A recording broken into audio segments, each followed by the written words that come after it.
Ngayon, gagawa tayo ng marinated bangus. Ito, meron tayong pin-prepare na vinegar. Then, lalagyan natin ng salt.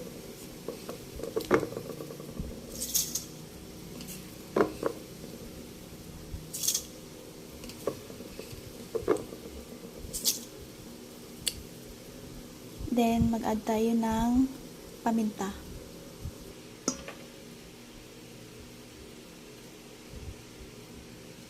Madaming paminta.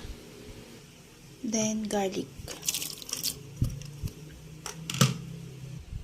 Haluin lang natin para matunaw mabuti yung salt.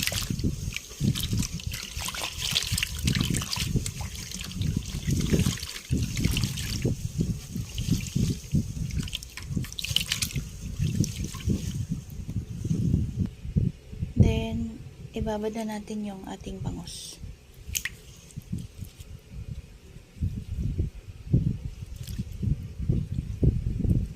Tataob lang natin para ma-absorb yung ating vinegar.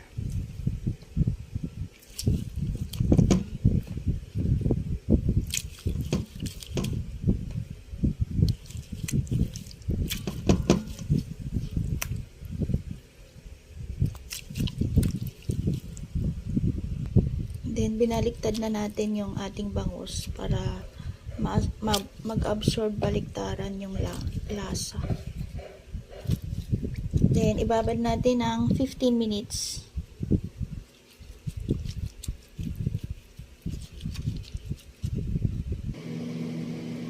Ito na yung ating minarinade na bangus. Ayan, titikman na natin. Nagprito lang muna ako ng 2 slice.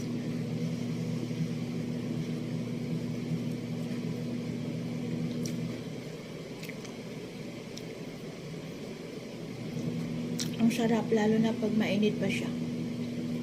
Medyo nanuot na yung lasa niya, then after 15 minutes pa lang, pero nag-add pa tayo ng another 10 minutes para manuot pa lalo yung lasa ng suka.